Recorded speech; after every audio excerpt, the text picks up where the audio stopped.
ഇനി അയാളെ ഞാൻ വിശ്വസിക്കണോ? അർച്ചന എന്റെ കൂടെയാണെങ്കിൽ എന്റെ ഇഷ്ടം പോലെ അവളെ ഏത് ഡോക്ടർ അടുത്ത് കൊണ്ടുപോയും ചികിത്സിപ്പിക്കാൻ എനിക്ക് സാധിക്കും. അർച്ചനയുടെ ഭർത്താവെന്ന നിലയിൽ അത് എന്റെ അവകാശമാണ്. സച്ചിയുടെ അവകാശത്തെ ഒന്നും ആരും ചോദ്യം ചെയ്യുന്നില്ല. പിന്നെ നീയും മോളും ഒറ്റയ്ക്കാവും, ഞാൻ പറഞ്ഞില്ലെന്ന് വേണ്ട. എടി, അങ്ങനെ സംഭവിക്കുന്നെങ്കിൽ സംഭവിക്കട്ടെ. ജീവിതം നീ വിചാരിക്കുന്ന പോലെ നമ്മൾ വരയ്ക്കുന്ന മാപ്പ് നോക്കിയല്ല സഞ്ചരിക്കുന്നത്. അതിന് അതിൻ്റെതായ വഴികളുണ്ട്. ആ വഴിയിൽ എന്തായാലും നമ്മൾ പോയേ പറ്റൂ. ചിലപ്പോ നമ്മുടെ എന്ന് കരുതുന്നതെല്ലാം ഏത് സമയത്തും നഷ്ടപ്പെട്ടെന്ന് വരാം. ഗോകുൽ എന്തൊക്കെയാ ഈ പറയുന്നത്? സമൃദ്ധിയും നീയും കുഞ്ഞും ഒരുമിച്ചുള്ളൊരു ജീവിതത്തിന് വേണ്ടിയാ ഞാനും അമ്മയും ഈ പറയുന്നതൊക്കെ. നിങ്ങൾ പറയുന്നതും കാണുന്നതും മാത്രമല്ല എൻ്റെ ജീവിതം. അതിനുമപ്പുറം ഒരുപാട് കാര്യങ്ങൾ എൻ്റെ ജീവിതത്തിൽ സംഭവിക്കുന്നുണ്ട്. മുന്നോട്ടുള്ള എൻ്റെ ജീവിതം എന്ത് തന്നെയായാലും അത് ഞാൻ സ്വീകരിക്കും. എന്ത് നഷ്ടവും സഹിക്കും. ഒന്നിനോടും എനിക്കൊരു പരാതിയുമില്ല. അനുഭവിച്ചതിനേക്കാൾ വലിയ ഒരു കൊടുങ്കാറ്റും ഇനി വരാനുമില്ല. അതുകൊണ്ട് മേലിൽ ഇത്തരം സംസാരങ്ങൾ ഈ വീട്ടിലുണ്ടാവരുത്.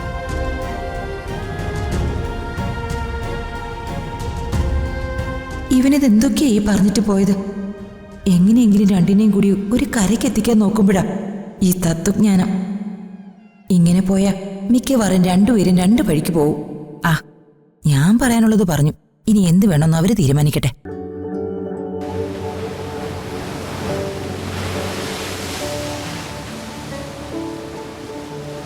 വക്കീലിനെ ഉപേക്ഷിച്ചോ?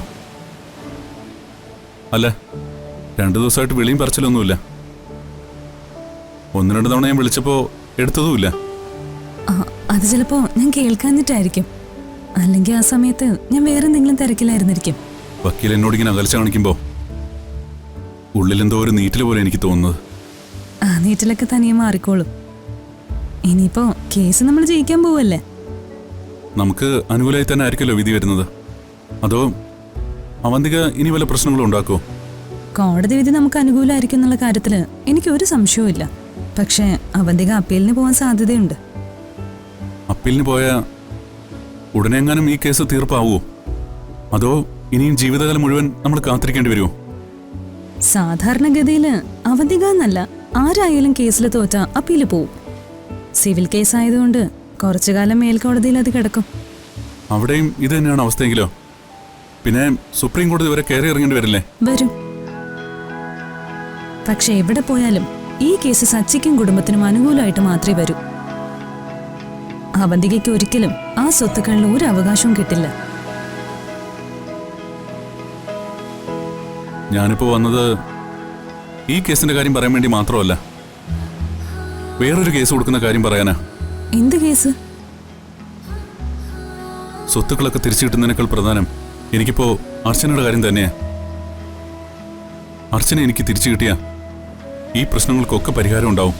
അർച്ചനയെ തിരിച്ചു കിട്ടാൻ ഇനി അധികം താമസം വേണ്ടി വരില്ലല്ലോ.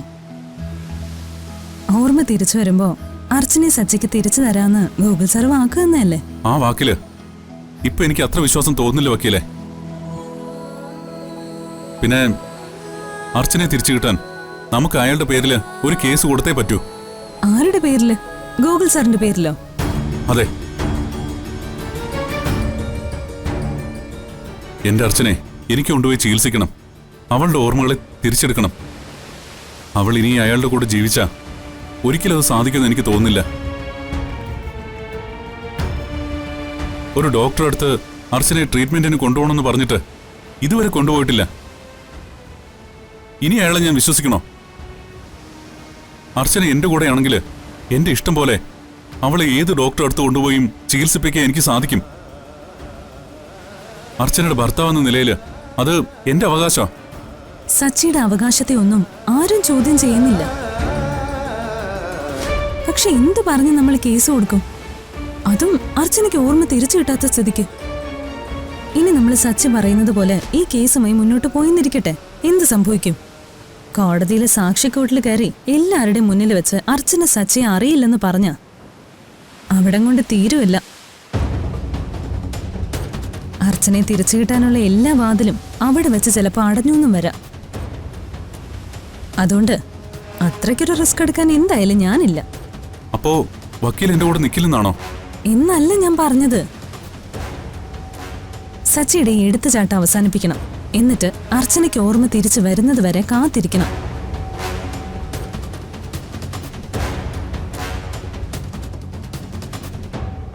സച്ചി, ആദ്യം നെല്ലിശ്ശേരി കേസിലൊരു വിധിയാവട്ടെ. അത് കഴിഞ്ഞിട്ട് ആലോചിക്കാം വേറെ കേസിന്റെ കാര്യം. എനിക്കല്പം തിരക്കുണ്ട്.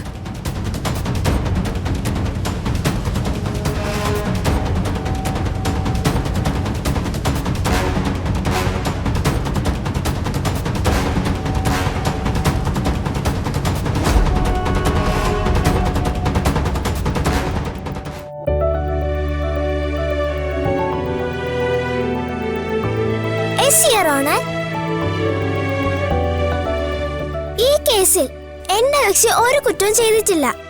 അതിനുള്ള എല്ലാ തെളിവുകളും ഞാൻ കോടതിയിൽ ഹാജരാക്കിയിട്ടുണ്ട്. വിശപ്പ് സഹിക്കാൻ വയ്യാതെയാണ് എന്റെ കക്ഷി സ്ട്രോബെറി ഐസ്ക്രീം മോഷ്ടിച്ചത്. അത് ഇത്രയ്ക്ക് വലിയ കുറ്റമാണോ?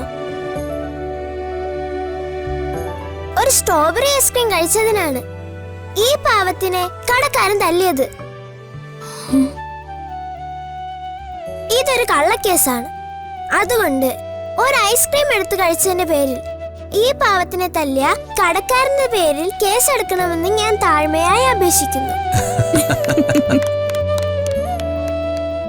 കൊള്ളാം, വക്കീലിന്റെ വാദം അസലായിട്ടുണ്ട്.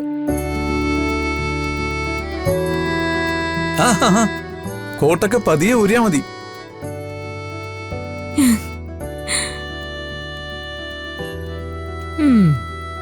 കൊള്ളാം. അപ്പൊ അച്ഛന്റെ കോട്ടും എടുത്തിട്ടോണ്ട് മുറിക്കകത്ത് ഇതായിരുന്നു പരിപാടിയല്ലേ? നീ മിക്കവാറും ഭാവിയിൽ നല്ലൊരു വക്കീലാവും. അതിനുള്ള സാമർഥ്യമൊക്കെ ഇപ്പൊ തന്നെ ഉണ്ട്. ഇവള് ശരിക്കും എന്റെ പിൻഗാമി തന്നെ. അച്ഛന്റെ മോളായ ഇങ്ങനെ തന്നെ വേണം. ആ കോട്ടിങ് ഊരിക്കെ. ഇനി ഇങ്ങനെയൊന്നും കാണിക്കരുത് കേട്ടോ. അമ്മ അച്ഛന് കോടതിയിൽ കൊണ്ടുപോകാൻ തേച്ച് മടക്കി വെച്ചിരുന്ന കോട്ടല്ലേ ഇത്? ഗൂഗിൾ. എന്തിനാണോ മോളെ വഴക്ക് പറയുന്നേ? ഭാവിയില് ഇവളും എന്നെ പോലെ കോടതിയിൽ പോയി കേസ് വാദിക്കണ്ടല്ലേ? താൻ നോക്കിക്കോ, ഞാൻ ഇവളെ ഒരു വലിയ വക്കീലാക്കും. വക്കീലാവുന്നൊക്കെ കൊള്ളാം. പക്ഷേ ഇപ്പൊ ഈ കോട്ടിന്മേലുള്ള കളിയൊന്നും വേണ്ട കേട്ടോ. അച്ഛനമ്മ പുതിയ കോട്ട് വാങ്ങി അലമാരി വെച്ചിട്ടുണ്ടല്ലോ. ഇത് പഴയ കോട്ടല്ലേ? പുതിയ കോട്ടോ? എന്നിട്ട് എവിടെ?